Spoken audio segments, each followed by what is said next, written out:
Laurent, au volant de sa voiture de luxe, jetait des coups d'œil furtifs à sa fiancée Élise, assise à ses côtés.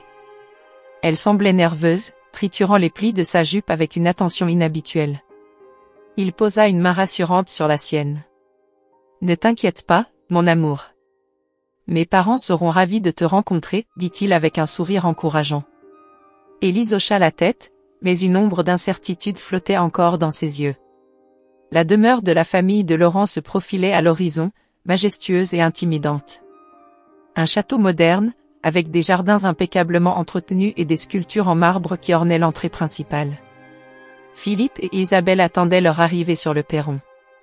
Philippe, un homme d'une cinquantaine d'années, aux cheveux grisonnants et aux yeux perçants, affichait un sourire calculé. Isabelle, élégante et froide, se tenait à ses côtés, ses lèvres fines dessinant une moue de désapprobation à peine dissimulée. « Bienvenue, dit Philippe en serrant la main de Laurent avec une vigueur exagérée. « Et tu dois être Élise, ajouta-t-il, son regard glissant sur elle avec une évaluation silencieuse.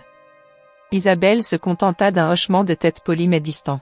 « Nous sommes ravis de vous rencontrer, répondit Élise avec une courtoisie impeccable, bien que son cœur battait la chamade. À l'intérieur, la maison était encore plus impressionnante. Des lustres en cristal pendaient du plafond, et des œuvres d'art valant des millions ornaient les murs. Les invités étaient déjà présents, des amis de la famille, riches et influents, bavardant et riant avec aisance. Philippe prit la parole, attirant l'attention de tout le monde. « Chers amis, permettez-moi de vous présenter Élise. » Il marqua une pause, et un sourire narquois apparut sur ses lèvres. « Notre nouvelle femme de chambre. » Un silence choqué s'abattit sur la pièce, suivi de murmures étouffés. Élise sentit le rouge lui monter aux joues, une humiliation cuisante brûlant sous sa peau.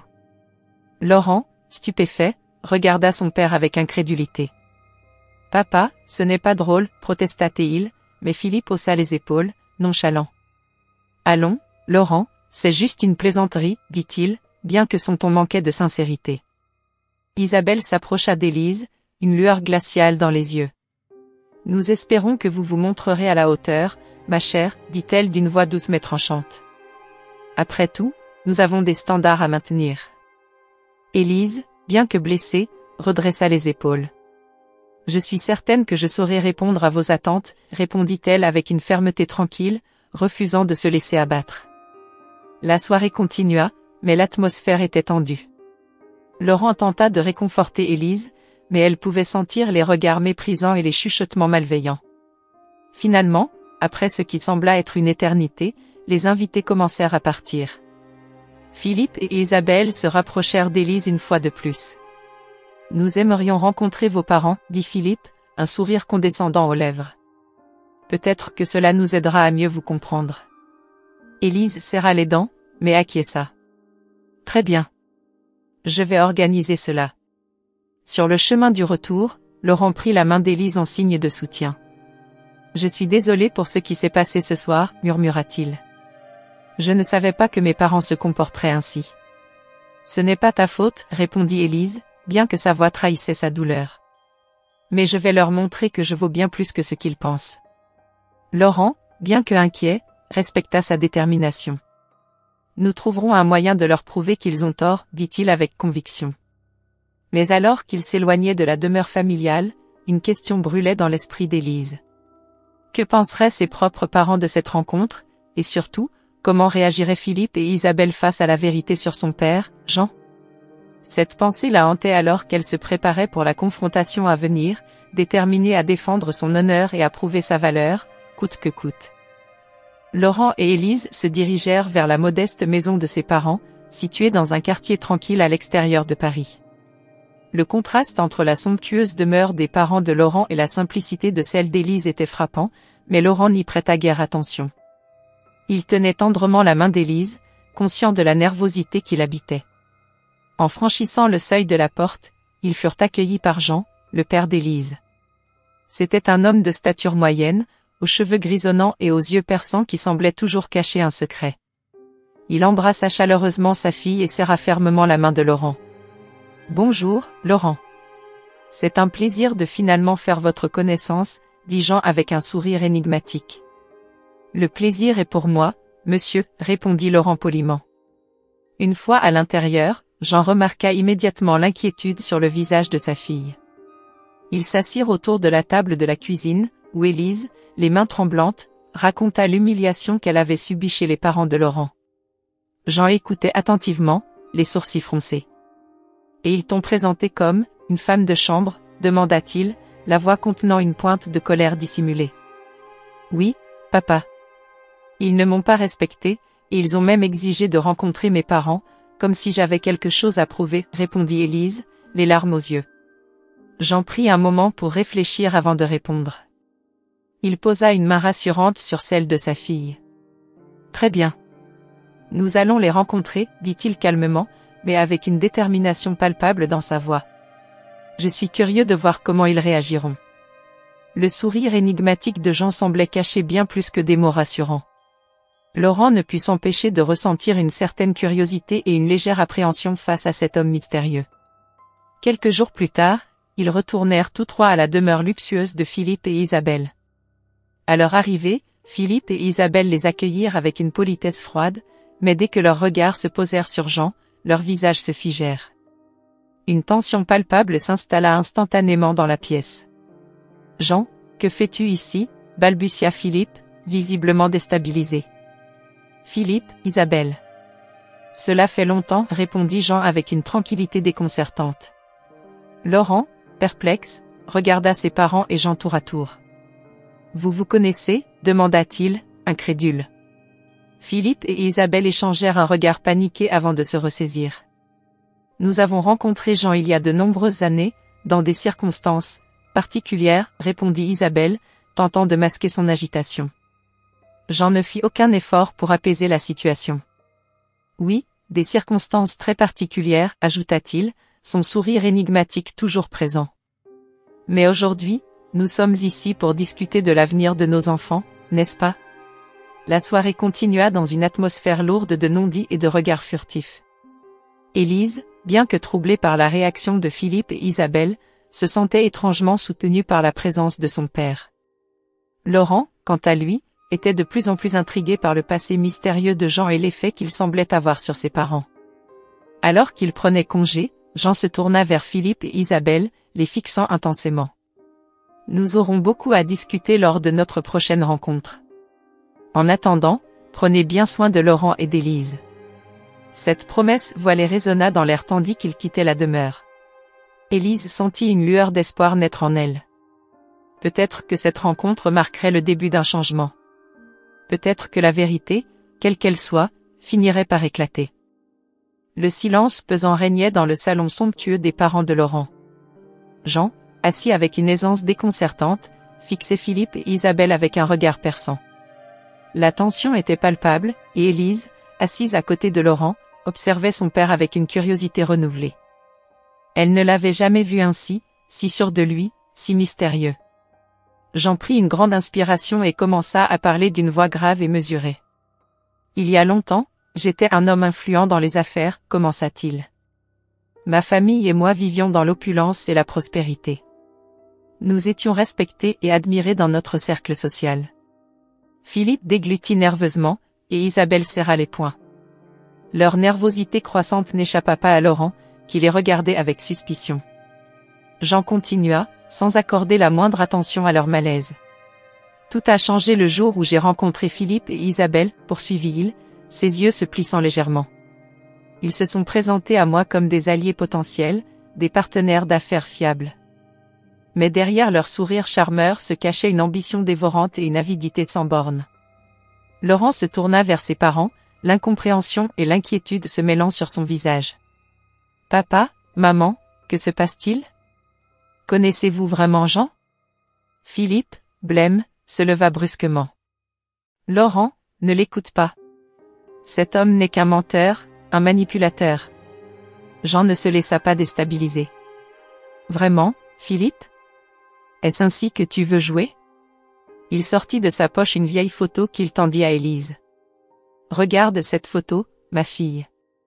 C'est la preuve de notre ancienne vie. » Élise regarda la photo, les yeux écarquillés. C'était une image de sa famille, jeune et prospère, avec des visages qu'elle reconnaissait à peine. « Papa, c'est vrai ? Nous étions riches? Jean hocha la tête. Oui, ma chérie. Mais tout a été perdu à cause de Philippe et Isabelle. Ils ont utilisé des manigances et des trahisons pour s'emparer de notre fortune. Ils ont détruit notre famille pour satisfaire leur cupidité. Isabelle, tremblante de rage et de peur, éclata. C'est des mensonges. Des calomnies. J'en ai aucune preuve. Jean sourit froidement. Oh, mais j'en ai, Isabelle. J'ai gardé des documents, des lettres, des enregistrements. Tout ce qu'il faut pour prouver votre trahison. Laurent, abasourdi, se leva et fit face à ses parents. Est-ce vrai? Avez-vous vraiment fait ça? Philippe baissa les yeux, incapable de soutenir le regard de son fils. Isabelle, quant à elle, semblait sur le point de s'effondrer. Laurent, nous avons fait ce qu'il fallait pour survivre dans ce monde cruel, tenta-t-elle de justifier. Non, maman, rétorqua Laurent, la voix tremblante de colère et de douleur. Vous avez détruit la vie de gens innocents pour votre propre profit. Je ne peux pas le pardonner. Jean posa une main sur l'épaule d'Élise. Ma fille, il est temps que la vérité soit connue. Nous devons révéler au monde ce que Philippe et Isabelle ont fait. Élise, les yeux brillants de détermination, hocha la tête. Oui, papa. Il est temps de rendre justice à notre famille. Le silence retomba dans la pièce, lourd de conséquences. Laurent, désormais conscient de la vérité, se tourna vers Jean et Élise. Je vous aiderai. Nous devons faire éclater la vérité au grand jour. Ainsi, les alliances se redéfinissaient, et les masques tombaient. Le chemin vers la justice serait long et ardu, mais Élise et Laurent étaient prêts à l'affronter ensemble, unis par la vérité et l'amour. Au cœur de la vaste bibliothèque de la demeure des parents de Laurent, Jean se tenait droit, une liasse de documents en main. Élise, les yeux écarquillés, écoutait attentivement chaque mot de son père. Philippe et Isabelle, quant à eux, pâlissaient à vue d'œil, sentant que le sol se dérobait sous leurs pieds. Il est temps de révéler la vérité, déclara Jean d'une voix ferme, brisant le silence pesant qui régnait dans la pièce. Ces documents prouvent sans l'ombre d'un doute votre trahison et votre avidité. Vous avez non seulement ruiné ma famille, mais vous avez aussi bâti votre empire sur nos cendres. Isabelle, le visage crispé, tenta une défense maladroite. Jean, tu ne peux pas prouver ce que tu avances. Ce ne sont que des papiers. Jean sourit, un sourire froid qui ne touchait pas ses yeux. Oh, mais ces papiers sont bien plus que cela. Ils contiennent des relevés bancaires, des correspondances et des contrats signés de votre propre main, Philippe. Vous avez manipulé les marchés, volé nos investissements et orchestré notre faillite. Philippe, jusque-là silencieux, se leva brusquement. Cela suffit. Nous ne nous laisserons pas intimider. Ces accusations sont ridicules. Élise, sentant la colère monter en elle, prit la parole. Ridicule? Vous avez détruit la vie de tant de gens par votre cupidité. Vous avez osé me traiter de femme de chambre alors que c'est vous qui avez agi comme des criminels.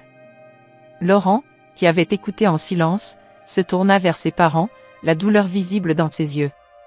Est-ce vrai? Avez-vous vraiment fait tout cela?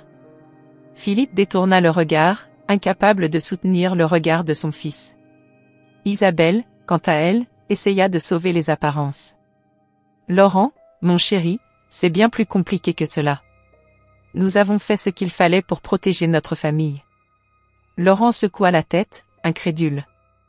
Protéger notre famille? En détruisant une autre? Je ne peux pas croire que vous ayez pu faire cela. Jean s'avança, tendant les documents à Laurent.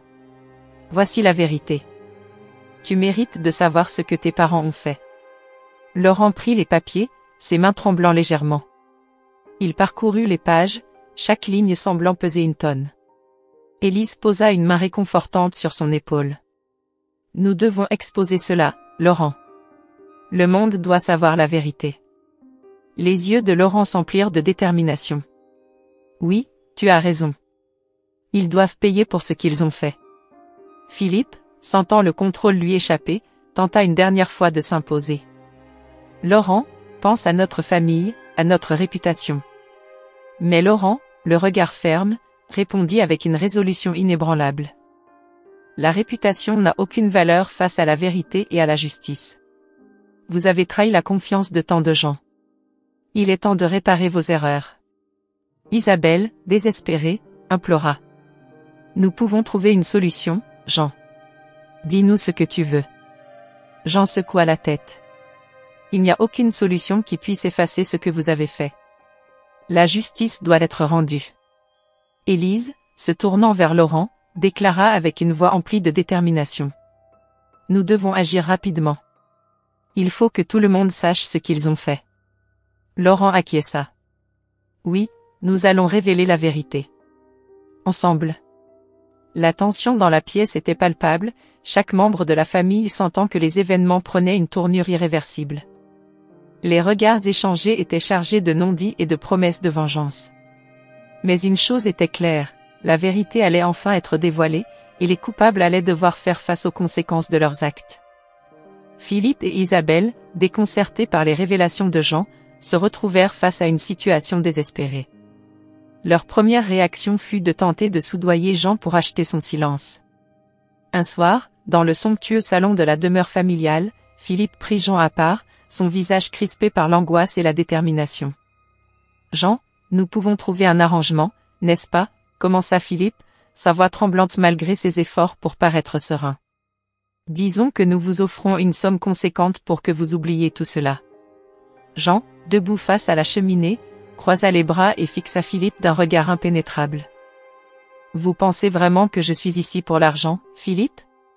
Vous me décevez. Ce n'est pas une question d'argent, mais de justice. Vous avez ruiné ma famille et vous devez en payer le prix. » Isabelle, qui observait la scène depuis le canapé, intervint, la voix douce mais ferme. « Jean, nous pouvons trouver une solution plus discrète. Pensez à votre fille, Élise. Tout cela pourrait la blesser plus que vous ne l'imaginez. » Jean se tourna vers Isabelle, un sourire amer aux lèvres. « Vous osez parler de discrétion et de blessure après tout ce que vous avez fait ? Ma fille est forte, et elle mérite de connaître la vérité. » Pendant ce temps, Élise et Laurent, unis dans leur quête de justice, commençaient à planifier leurs prochains mouvements contre Philippe et Isabelle.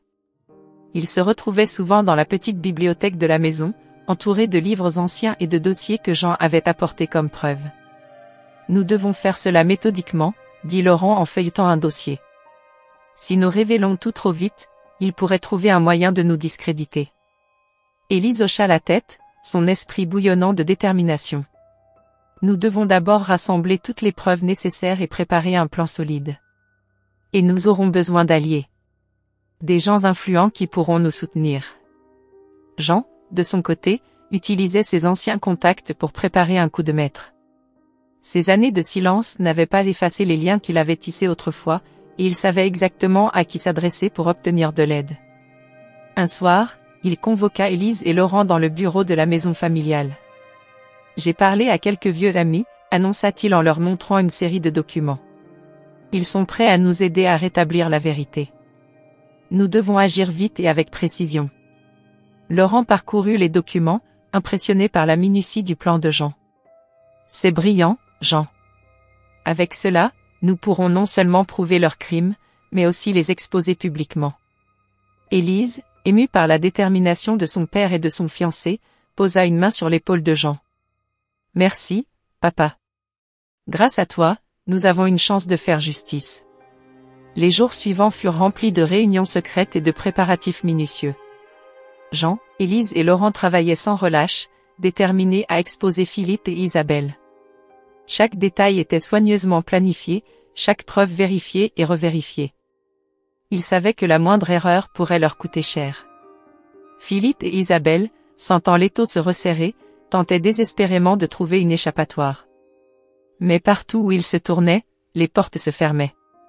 Leurs anciens alliés se détournaient d'eux, conscients que le vent avait tourné.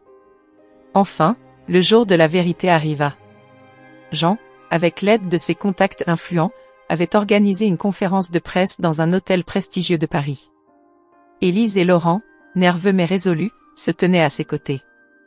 Les journalistes étaient nombreux, leurs caméras et microphones prêts à capter chaque mot. Jean prit la parole, son visage sévère mais déterminé. « Mesdames et messieurs, aujourd'hui, je vais vous révéler la vérité sur Philippe et Isabelle. Les révélations qui suivirent laissèrent l'assemblée sans voix. Élise et Laurent, unis dans leur quête de justice, savaient que leur vie ne serait plus jamais la même. Mais ils étaient prêts à affronter l'avenir ensemble, forts de leur amour et de leur détermination à rétablir la vérité. Jean, avec une détermination implacable, décide de révéler publiquement les machinations de Philippe et Isabelle. Il organise une conférence de presse dans un grand hôtel de Paris, invitant des journalistes de tous les grands médias. Élise et Laurent, main dans la main, se tiennent à ses côtés, prêts à affronter la tempête médiatique. Jean prend la parole, son visage grave mais résolu. Mesdames et messieurs, ce que vous allez entendre aujourd'hui changera à jamais la perception que vous avez de certaines figures respectées de notre société. Il est temps que la vérité éclate.